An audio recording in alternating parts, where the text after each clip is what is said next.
অতি চমৎকার আমরা গান শুনলাম এবং অনেক সুন্দর কিছু কথা।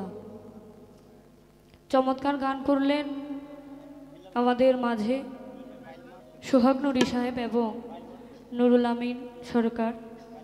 ধন্যবাদ জানাই এখানে যারা নীরবতার পরিবেশ দিয়ে গান শুনছেন। হ্যালো, তো আমাদের মাঝে একটি কথা নুরুল আমিন ভাই বলে গেছেন। আমি আসলে একটা বিষয় বুঝলাম না, আমার সাথে নুরুল আমিন ভাই কেন এত বাজে, কি সমস্যা? আজকে তো কোনো পালা না, আজকে আমরা শিল্পী তিনজন। আমি গান করছি, এরপরে গান করছে সোহাগ নুরি কাকা, এরপরে উনি গান করছে। ধরলে ধরবে সোহাগ নুরিকে, কিন্তু এইখানে আমাকে কথা শোনানোর মতো তো আমি কিছু দেখি না। আমার সাথে কেন এত খুঁচায়, আমাকে কেন এত খুঁচায়, আমি তো এটা বুঝি না। আমাকেই খুঁচান নাকি আপনার খোঁচানোর কোনো অভ্যাস আছে? অ্যালার্জির সমস্যা নাকি? বুঝলাম না। কি একটা গান করেছি, বাবাজিকে নিয়ে একটি গান করেছিলাম। কি গান? গানের একটি অন্তরায় একটি কথা ছিল, ভালো মন্দ সবই করায় আমায় কেন দোষী বানায়। এখানে উনি পয়েন্ট ধরছে, আল্লাহ ভালো মন্দ সবই করায়, ভালোটা করায়, তাহলে খারাপটাও করায়, এটা উনি মানতে পারেন নাই।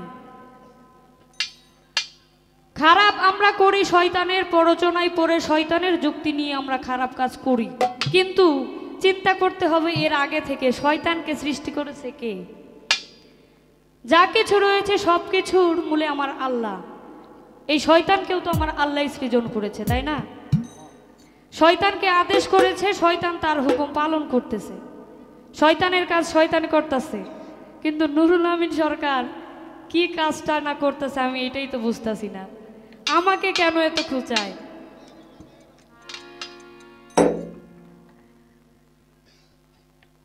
এর পিছনে অনেক কথা আসে, কিন্তু আসলে এখানে শিল্পী তিনজন, দুইজন শিল্পী কথা বললে আরেকজন বসে থাকলে বিষয়টা কেমন জানি আমার বিবেকে বাধা দেয়। তিনজন শিল্পী, আর আমি জানি জজমিয়া বাজান বলেছেন আগেই যে কথা কম হবে, শুধু গান হবে। কথা বলতে চাইছিলাম না, কিন্তু এই পাগলাটাই আমার খালি খুঁচায়। নুরুল আমিন পাগলা, পাগলা মানুষ, খালি পাগলামি করে। যাক, আমি কিছু বলবো না, কারণ কিছু বললে আবার উইঠা আবার কথা বলবো। কিছু বললাম না, বিচ্ছেদ গান বাবা শুনবেন। আজকে যিনি আমাদের মাঝে, যাকে উদ্দেশ্য করে, যার স্মরণে আজকের এই আয়োজন, জজমিয়া বাজান, ওনার নির্দেশে বারিক শাহ আজকের এই বাউল মেলা একটি অনুষ্ঠান আয়োজন করেছেন, এই বাউল গানের আয়োজন করেছেন। আমি জানি, আমি জজমিয়া বাজানের যতগুলো গান করেছি, বাজান আমাকে বলেছেন যে আমার জীবনে আমি অনেক ভক্ত হারিয়েছি। বুঝতে পারেন বাবারা, একটা মুর্শিদ তার ভক্তকে হারায়, যেমন একজন পিতা তার সন্তানকে হারানোর বেদনার সমতুল্য। কারণ যে পিতা তার সন্তানের লাশটা কাঁধে নিয়েছে, সেই পিতা জানে ওই লাশটা তার জন্য কতটা ভারী ছিল। ঠিক তেমন একজন গুরু যে তার ভক্তকে হারিয়েছে, সেই গুরু জানে ভক্ত হারানোর যন্ত্রণা। শুধু যে ভক্তই জানবে বিষয়টা তেমন না, গুরুরও কিছু যন্ত্রণা থাকে ভক্তকে নিয়ে। সেদিকে লক্ষ্য রেখে গান রাখবো। আমার কাছে আরেকটি গানের আদেশ এসেছেন, এক বড় ভাই কিছু টাকা দিয়ে বলেছেন একটি বিচ্ছেদ গান, সালাম নুরি সাহেবের লেখা একটি জনপ্রিয় গান করার জন্য। আমি সেই গানটি রাখবো। ধন্যবাদ। এই গানটি দিয়ে আমি শুরু করছি, তারপর আরেকটি বিচ্ছেদ গান রাখবো। তো যাই হোক, একটি গান, চমৎকার গানও শুনেছি। থাকতে ক্ষুধা প্রেম সুধা পান করো রে পাগল মন। পান করে কি জিনিস? অবশ্যই সেটা হতে হবে তরল জাতীয় কিছু। সুধাটা কি? কোন সুধা? সুধা দেখতে কেমন? সুধার রং কি?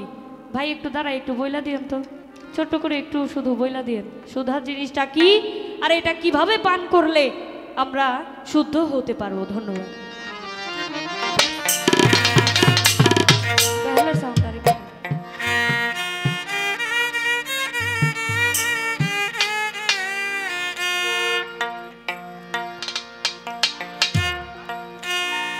আমি পুরতে পুরতে হইলাম সারা, পুরতে পুরতে হইলাম সারা, কলিজা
জায়গা হতে আমি আরেকটি বিচ্ছেদ গান